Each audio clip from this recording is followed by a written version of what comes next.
Shalom, shalom, saints. This is Pastor John Tatum, and you're listening to KYCN Radio. Put his hand in the neck of his enemy. The Kingdom of Israel Community Network. Put his hand in the neck of his enemy.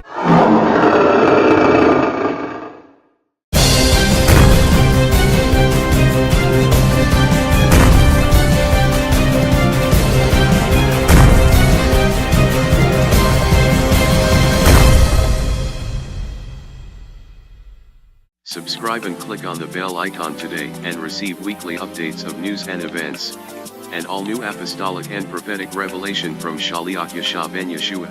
To access this epistle in written form, click on the link in the description box below, or visit www.tcvi.org/resources.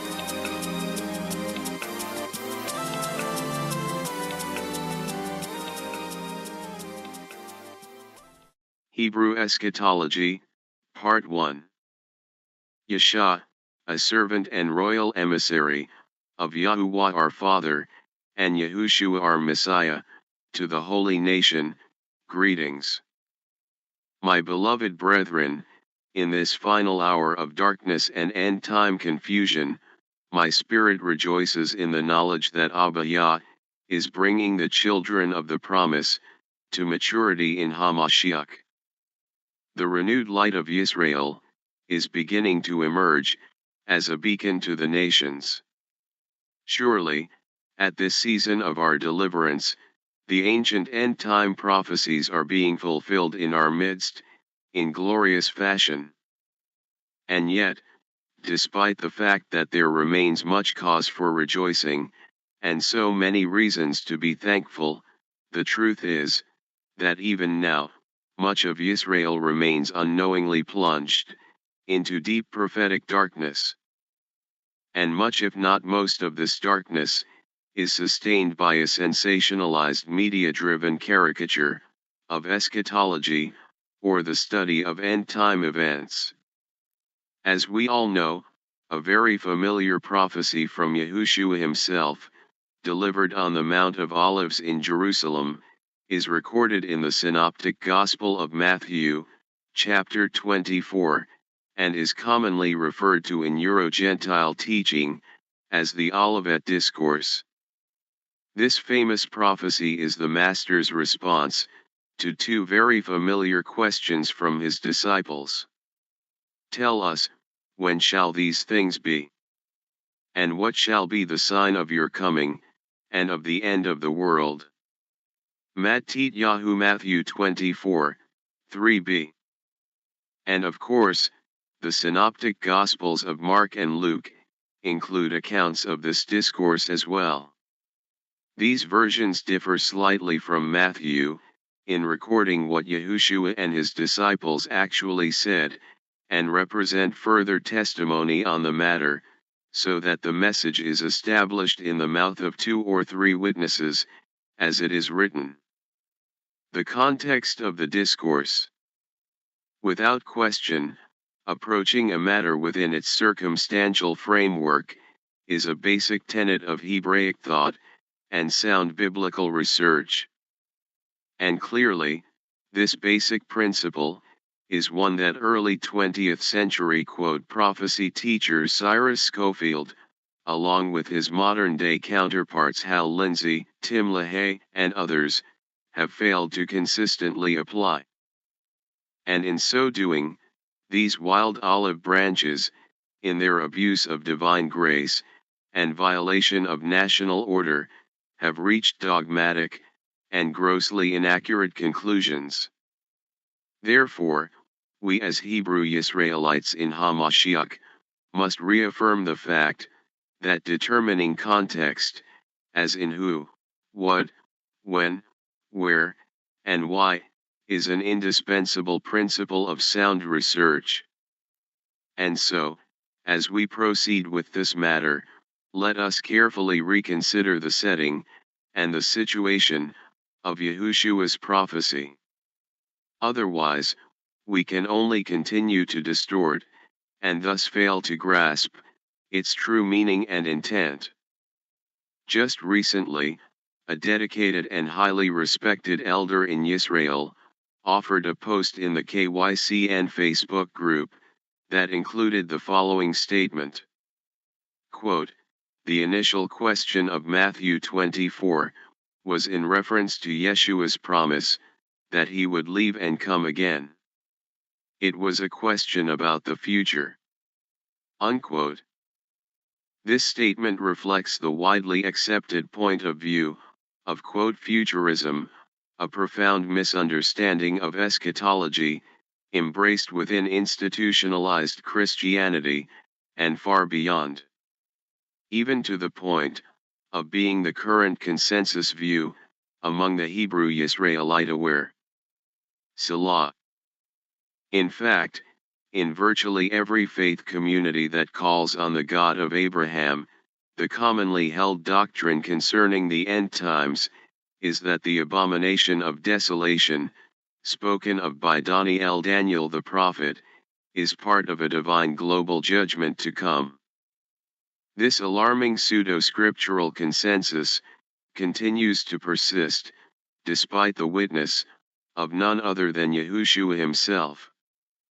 For example, the Master prophesied, quote, "When you see the abomination of desolation, spoken of by Daniel the prophet, standing in the holy place, whoever reads, let him understand, then let those who are in Judea flee to the mountains. Let him who is on the housetop not go down to take anything out of his house. And let him who is in the field not go back to get his clothes. But woe to those who are pregnant, and to those who are nursing babies in those days. And pray that your flight may not be in winter, or on the Shabbat. For then there will be great tribulation, such as has not been, since the beginning of the world until this time, no, nor ever shall be. And unless those days were shortened, no flesh would be saved, but for the elect's sake, those days will be shortened." Matthew 24:15-22. In other words, Yahushua HaMashiach defined the abomination of desolation, prophesied by Daniel, yea, and even the Great Tribulation itself, as the destruction of Jerusalem and the Temple in 70 AD. Not as an apocalyptic event, set to occur some 20 centuries later. Salah.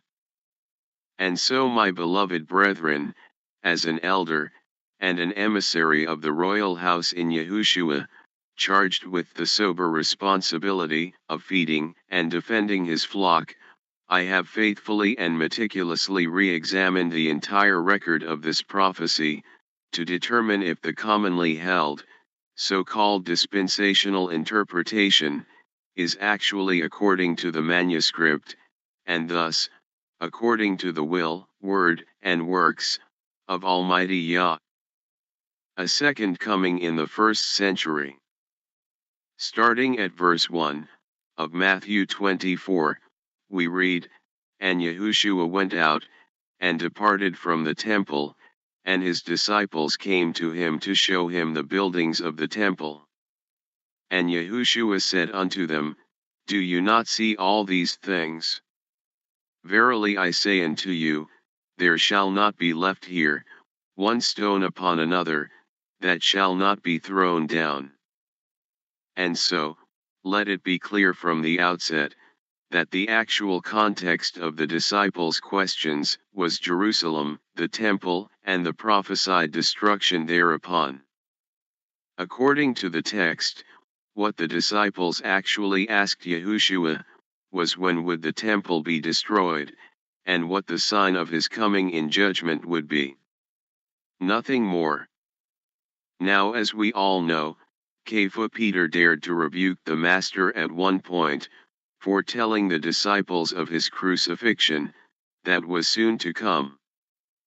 Prior to the resurrection, Peter and the disciples were not yet able to grasp the prophecies of the sacrificial death of the Messiah, and therefore, they simply could not have been concerned at the time of the discourse about his return, some 20 centuries into the future.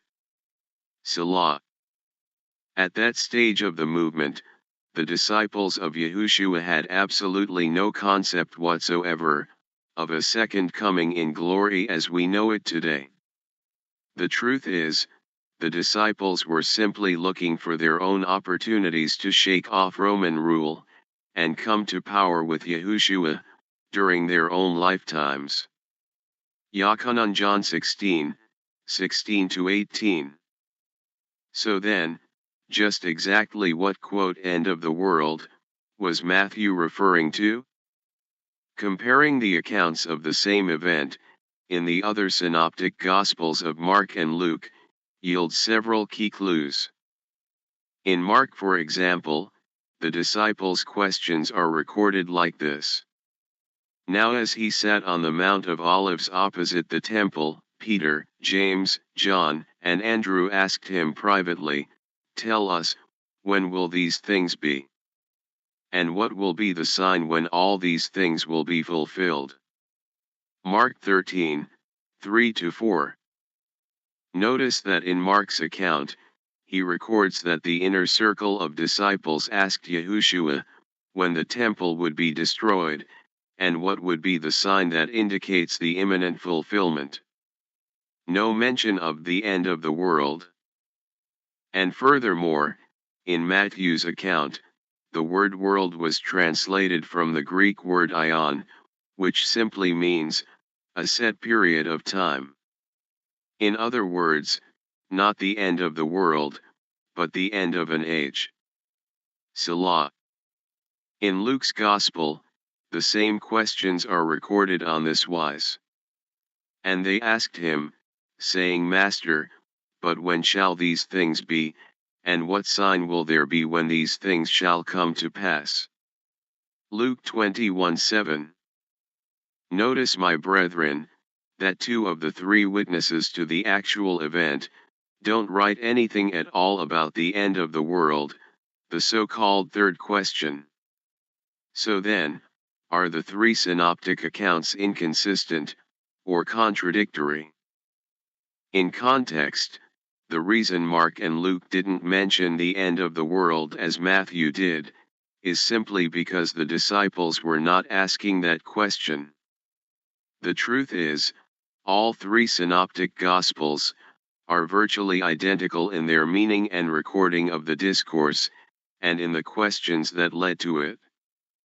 When the disciples finally came to understand the true mission and purpose of Yahushua, Kepha Peter, speaking of his own day and time, publicly declared, "Yea, and all the prophets from Samuel, and those that follow after, as many as have spoken, have likewise foretold of these days." Acts 3:24. His days. Not our days. Selah.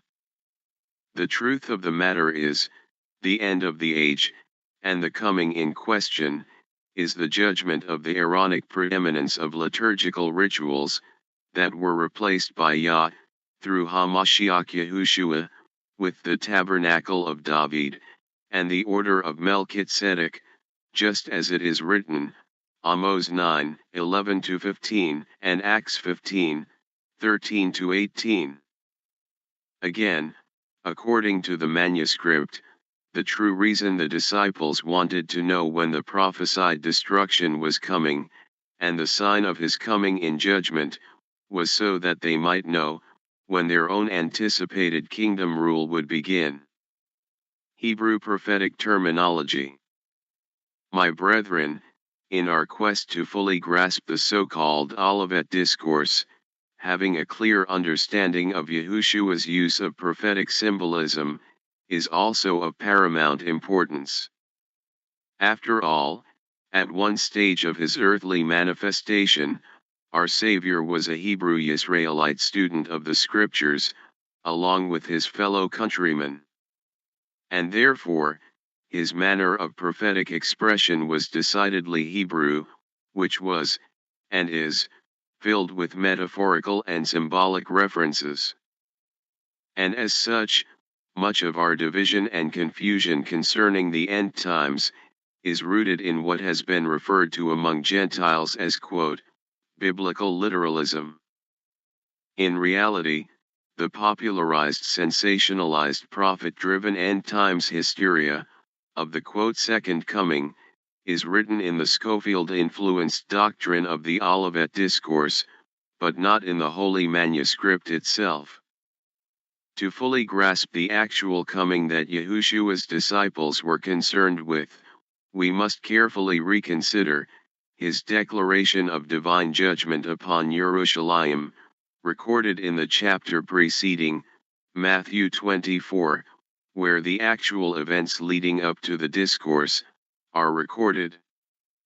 To begin with, Matthew 23 covers Yahushua's public indictment and condemnation of the scribes and Pharisees, the supreme rulers of first-century Yisrael. These groups were, of course, the official leadership that failed to recognize the time of Yisrael's divine visitation. The account also includes Yahushua's pronouncement of judgment on the temple itself. And although he refers to the end of the Gentile rule in his discourse, nowhere in the events recorded in Matthew 23 or 24 did Yeshua speak to the prophecies of his second coming in glory, all of which remain unfulfilled, even unto this day. Selah. What Yahushua did do is simply echo the tradition of Hebrew prophetic terminology in describing his coming in judgment upon Jerusalem at the end of the Aaronic age. Again, it is written, yea, and all the prophets from Samuel, and those that follow after, as many as have spoken, have likewise foretold of these days. Acts 3:24. What days? The days of the first-century destruction of Jerusalem, and Herod's temple, in the year 70 AD. As a case in point, another judgment, one that fell upon ancient Babylon, was prophesied by Yeshayahu Isaiah. In describing the judgment, the prophet writes, "For the stars of heaven and their constellations will not give their light, the sun will be darkened in its going forth, and the moon will not cause its light to shine." Isaiah 13:10. In truth, this passage clearly concerns the overthrow of ancient Babylon by the Medes and Persians in 539 BC, without any indication whatsoever of a veiled reference to America in the 21st century.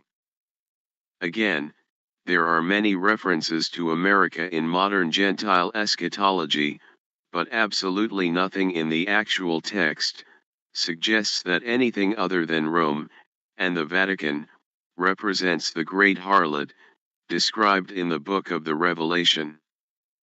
Secondly, the terminology used by Yeshayahu to describe this particular judgment could not be a literal reference to the heavenly bodies themselves.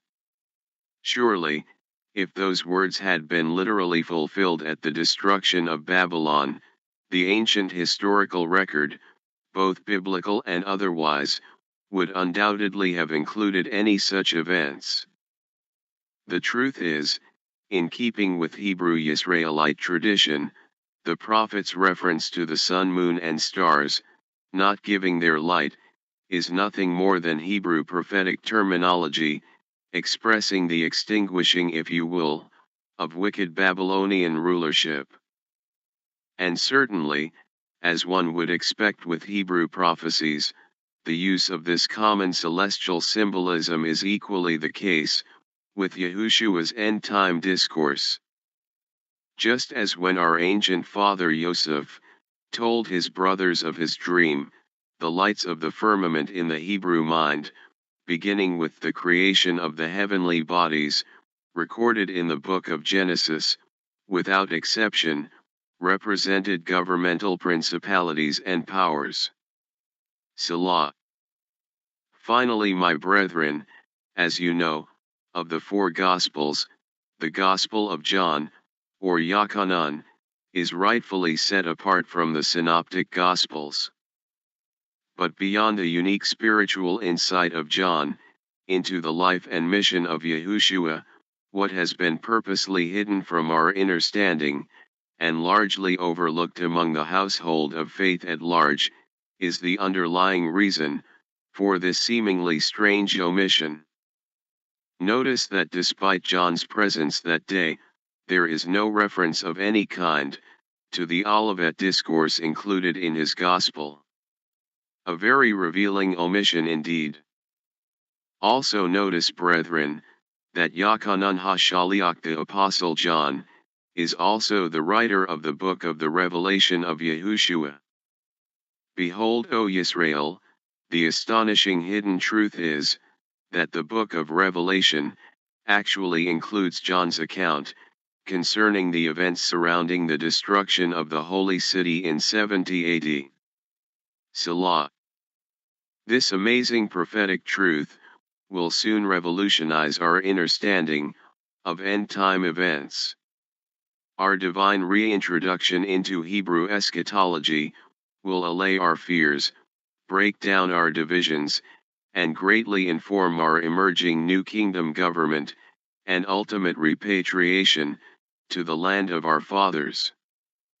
Shema Yisrael. Restoring a Hebraic understanding of the prophetic terminology and symbolism used in the Olivet Discourse and beyond is the real key to grasping its actual meaning, and in conjunction with the ancient Hebrew prophets, of establishing a unified front, including where we are, on the prophetic time clock, in the unfolding of end-time events. Abba Yah willing, Part 2, coming soon. May the grace, mercy, and completeness of Yah be with us all. Amen. It's kingdom time. If you enjoyed this program, don't forget to hit the subscribe button and bell icon at youtube.com/KYCN Media and receive instant notifications from KYCNRADIO.com, your official Israelite voice for the gathering of the people. Be sure to tune in every Saturday at 12 noon Pacific Standard Time for more groundbreaking revelation from our Rod of Iron program with Shaleakh Yashah on KYCNRADIO.com. Until next week, Shabbat Shalom, and YAH Khai HalleluYAH.